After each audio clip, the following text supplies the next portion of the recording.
नमस्कार आप सभी को। गोल्ड ऑडियो बुक्स में आप सभी का स्वागत है।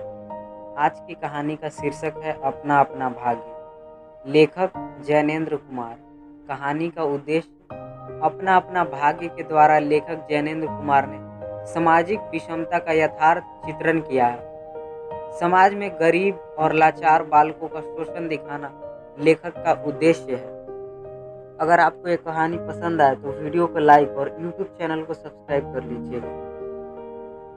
बहुत कुछ निरुद्देश्य घूम चुकने पर हम सड़क के किनारे की एक बेंच पर बैठ गए। नैनीताल की संध्या धीरे धीरे उतर रही थी। रुई के रेशे से भाप से बादल हमारे सिरों को छू छू कर बेरोक घूम रहे थे। हल्के प्रकाश और अंधियारी से रंग कर कभी वे नीले दिखते, कभी सफेद और फिर देर में अरुण पड़ जाते। वे जैसा हमारे साथ खेलना चाह रहे थे। पीछे हमारे पोलो वाला मैदान फैला था। सामने अंग्रेजों का एक प्रमोद गृह था, जहां सुहावना रसीला बाजा बज रहा था और पाशरों में था वही सुरम्य अनुपम नैनीताल।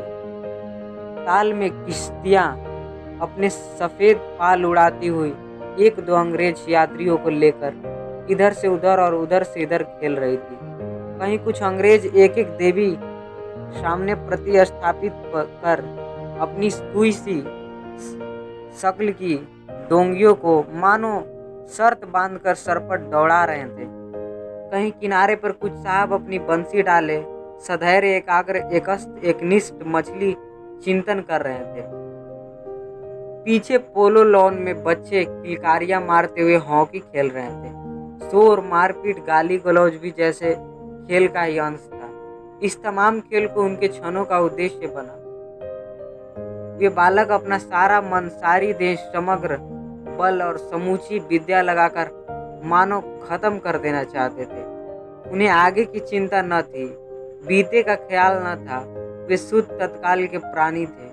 वे शब्द की संपूर्ण सच्चाई के साथ जीवित थे।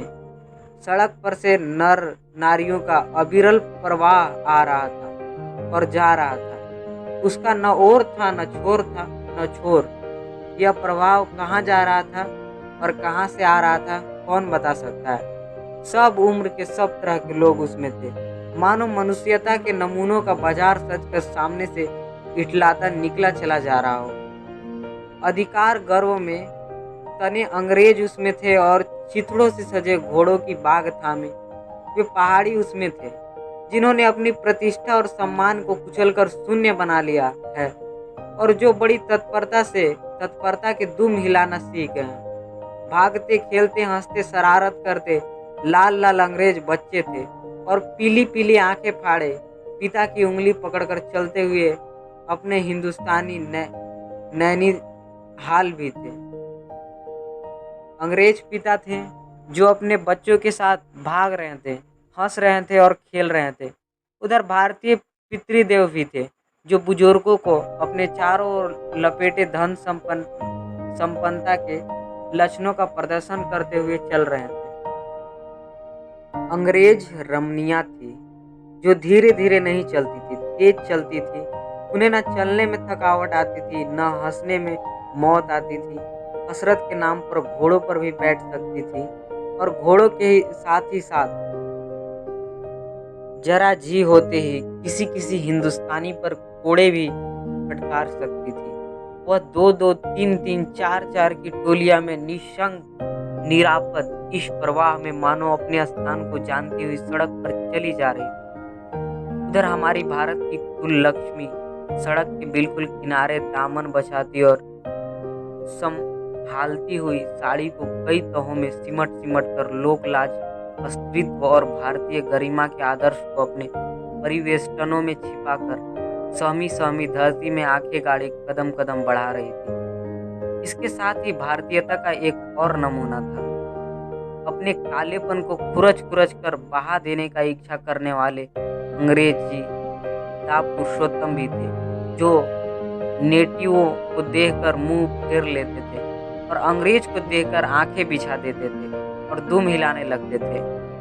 वैसे वह अकड़कर चलते थे मानो भारत भूमि को इसी अकड़ के साथ कुचल कुचल कर चलने का उन्हें अधिकार मिला है।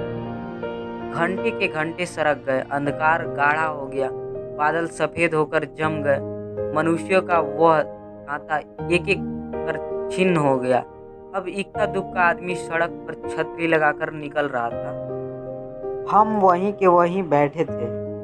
सदी सी मालूम हुई, हमारे ओवरकोट भीग गए थे। पीछे फिरक कर देखा, वो लाल बर्फ की चादर की तरह बिल्कुल स्तब्ध और शून्य पड़ा था। सब सन्नाटा था। तल्लीताल की बिजली की रोशनियां दीप मालिक सी जगमगा रही थी। वह जगमगाहट 2 मील तक फैले हुए प्रकृति के जल दर्पण पर प्रतिबिंबित हो रही थी और दर्पण का कांपता हुआ लहरें लेता हुआ वह जल प्रतिबिंबों को 100 गुना 1000 गुना करके उनके प्रकाश को मानो एकत्र और पूंजीभूत करके व्याप्त कर रहा था।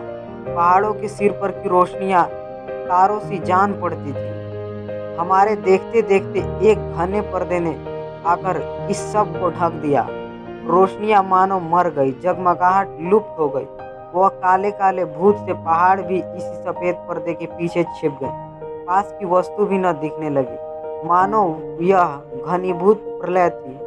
सब कुछ इसी घनी गहरी सफेदी में दब गया था। एक शुभ्र महासागर ने फैलकर संस्कृति के सारे अस्तित्व को डुबो दिया। ऊपर नीचे चारों तरफ वह निर्वेग सफेद शून्यता ही फैली हुई थी। ऐसा घना कोहरा हमने कभी न देखा था। वह टप टप टपक रहा था। मार्ग अब बिल्कुल निर्जन चुप था। वह प्रवाह न जाने किस घोंसला में छिपा था। उस बृहदाकार शुभ्र शून्य में कहीं से 11 बार टन टन हो उठा, जैसे कहीं दूर कब्र में से आवाज आ रही हो। हम अपने अपने होटलों के लिए चल दिए। रास्ते में 2 मित्रों का होटल मिला। दोनों वकील मित्र छुट्टी लेकर चले गए। हम दोनों आगे बढ़े। हमारा होटल आगे था। ताल के किनारे किनारे हम चले जा रहे थे। हमारे ओवरकोट तर हो गए थे। बारिश नहीं मालूम होती थी, पर वहां के ऊपर नीचे हवा के कन कन में बारिश थी। सर्दी इतनी थी कि सोचा कोट पर एक कंबल और होता तो अच्छा होता। रास्ते में ताल के बिल्कुल किनारे एक बेंच पर पड़ी थी। मैं जी में बेचैन हो रहा था। झटपट होटल पहुंचकर इन भीगे कपड़ों से छुट्टी पा गर्म बिस्तर में छिपकर सो रहना चाहता था। पर साथ में मित्र की सनक कब उठेगी, कब थमेगी, इसका पता न था। और वह कैसी क्या होगी, इसका भी कुछ अंदाजा न था। उन्होंने कहा, आओ जरा यहाँ बैठे। हम उस चूते कुहरे में रात के ठीक 1 बजे तालाब के किनारे उस भीगी बर्फ की ठंडी हो रही लोहे के बेंच पर बैठ गए। 5, 10, 15 मिनट हो गए। मित्र के उठने का इरादा न मालूम हुआ। मैंने खिसिया कर कहा, चलिए भी, अरे जरा बैठो भी। हाथ पकड़कर जरा बैठने के लिए जब इस जोर से बैठा लिया गया तो और चारा न रहा। लाचार बैठ रहना पड़ा। सनक से छुटकारा आसान न था, और यह जरा बैठना जरा न था, बहुत था। चुपचाप बैठे तंग हो रहा था, कुड़ रहा था कि मित्र अचानक बोले, देखो वह क्या है। मैंने देखा, कोहरे की सफेदी में कुछ ही हाथ दूर से एक काली सी मूरत हमारी तरफ बढ़ी आ रही थी। मैंने कहा, होगा कोई। 3 गज की दूरी से देख पड़ा। एक लड़का सिर के बड़े बड़े बालों को खुजलाता हुआ चला आ रहा है। नंगे पैर है, नंगे सिर, एक मैली सी कमीज लटका है। पैर उसके न जाने कहाँ पड़ रहे हैं, और वह न जाने कहाँ जा रहा है, कहाँ जाना चाहता है। उसके कदमों में जैसे कोई न अगला है, न पिछला है, न दायां है, न बायां है। पास की चुंगी की लालटेन के छोटे से प्रकाश वृत्त में देखा, कोई 10 बरस का होगा। गोरे रंग का है, पर मैले से काला पड़ गया है। आंखें अच्छी बड़ी पर रूखी है। माथा जैसे अभी से झुर्रियाँ खा गया है। वो हमें न देख पाया। वो जैसे कुछ भी नहीं देख रहा था। न नीचे की धरती न ऊपर, चारों तरफ फैला हुआ कोहरा, न सामने का तालाब और न बाकी दुनिया। वह बस अपने विकट वर्तमान को देख रहा था। मित्र ने आवाज दी, ए। उसने जैसे जाग कर देखा और पास आ गया। तू कहाँ जा रहा है रे? उसने अपनी सूनी आंखें फाड़ दी। दुनिया सो गई, तू ही क्यों घूम रहा है? बालक मौन मुख फिर भी बोलता हुआ चेहरा लेकर खड़ा रहा। कहाँ सोएगा? यहीं कहीं। कल यहाँ सोया था, दुकान पर। आज वहाँ क्यों नहीं? नौकरी से हटा दिया। क्या नौकरी थी? सब काम, 1 रुपया और जूठा खाना। फिर नौकरी करेगा? हाँ। बाहर चलेगा? हाँ। आज क्या खाना खाया? कुछ नहीं। अब खाना मिलेगा? नहीं मिलेगा। यूं ही सो जाएगा? हाँ। कहाँ? यहीं कहीं, इन्हीं कपड़ों में। बालक फिर आंखों से बोलकर मुख खड़ा रहा। आंखें मानो बोलती थी, यह भी कैसा मूर्ख प्रश्न है। प्रश्न। माँ बाप हैं? हाँ। कहाँ? 15 कोस दूर गांव में। तू भाग आया? हाँ। क्यों? मेरे कई छोटे भाई बहन हैं, सो भाग आया। वह काम नहीं, रोटी नहीं, बाप भूखा रहता है और मारता था, माँ भूखी रहती थी और रोती थी, सो भाग आया। एक साथी और था, उसी गांव का, मुझसे बड़ा था। दोनों साथ यहाँ आए। वह अब नहीं है। कहाँ गया? मर गया। मर गया? हाँ, साहब ने मारा, मर गया। अच्छा, हमारे साथ चल। वह साथ चल दिया। लौटकर हम वकील दोस्तों के होटल में पहुंचे। वकील साहब, वकील लोग होटल के ऊपर के कमरे में उतर कर आए। कश्मीरी दोशाला लपेटे थे, मौजे चढ़े, पैरों में चप्पल थी, शोर में हल्की सी झुंझलाहट थी, कुछ लापरवाही थी। आहा, फिर आप कहिए। आपको नौकरी की जरूरत थी ना? देखिए, यह लड़का है। कहाँ से लाए? कहाँ से ले आए? इसे आप जानते हैं? जानता हूँ, यह बेईमान नहीं हो सकता है। अजी, ये पहाड़ी बड़े शैतान होते हैं। बच्चे बच्चे में गुण छिपे रहते हैं। आप भी क्या अजीब हैं। उठा लाए कहीं से। लो जी, यह नौकर लो। मानिए तो यह लड़का अच्छा निकलेगा। आप भी जी, बस खूब है। अरे गहरे को नौकर बना लिया जाए और अगले दिन वह न जाने क्या क्या लेकर चंपत हो जाए। आप मानते ही नहीं हैं, मैं क्या करूं?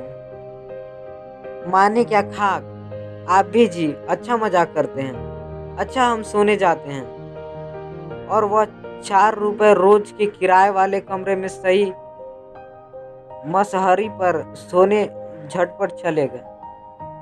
वकील साहब के चले जाने पर होटल के बाहर आकर मित्र ने अपनी जेब से हाथ डालकर कुछ टटोला, पर झट कुछ निराश भाव से हाथ बाहर मेरी ओर देखने लगी। क्या है?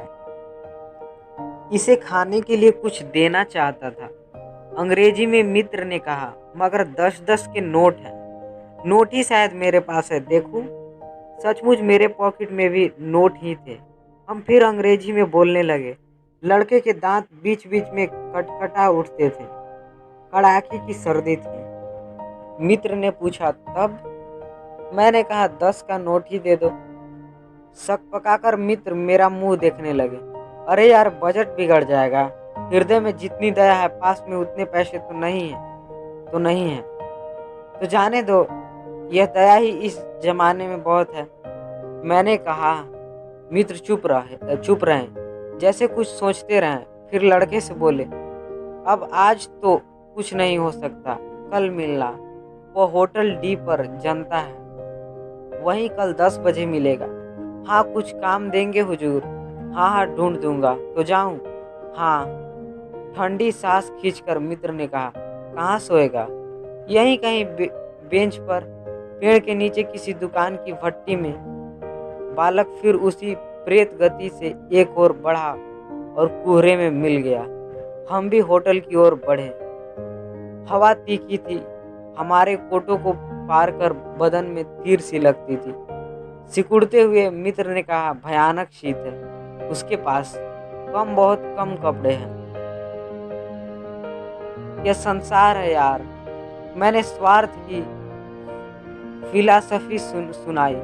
चलो पहले बिस्तर में गर्म हो लो, फिर किसी और की चिंता करना। उदास होकर मित्र ने कहा, स्वार्थ, जो कहो, लाचारी कहो, निठुराई कहो या बेहयाई। दूसरे दिन नैनीताल स्वर्ग के किसी काले गुलाम पशु के दुलारे का वह बेटा, वह बालक निश्चित समय पर हमारे होटल डी पब में नहीं आया। हम अपनी नैनीताल सैर खुशी खुशी खत्म कर चलने को हुए। उस लड़के की आस लगाते बैठे रहने की जरूरत हमने न समझी। मोटर में सवार होते ही थे कि यह समाचार मिला कि पिछली रात एक पहाड़ी बालक सड़क के किनारे पेड़ के नीचे ठिठुर कर मर गया। मरने के लिए उसे वही जगह, वही 10 बरस की उम्र और वही काले चिथड़ों की कमीज मिली। आदमियों की दुनिया में बस यही उपहार उसके पास छोड़ा था। पर बताने वाले ने बताया कि गरीबी के मुंह पर छाती, मुट्ठी और पैरों पर बर्फ की हल्की सी चादर चिपक गई थी। मानो दुनिया की बेहयाई ढकने के लिए प्रकृति ने शव के लिए सफेद और ठंडे कफन का प्रबंध कर दिया था। सब सुना और सोचा, अपना अपना भाग्य। धन्यवाद। आप हमें इंस्टा, फेसबुक, ट्विटर पे फॉलो कर सकते हैं। धन्यवाद।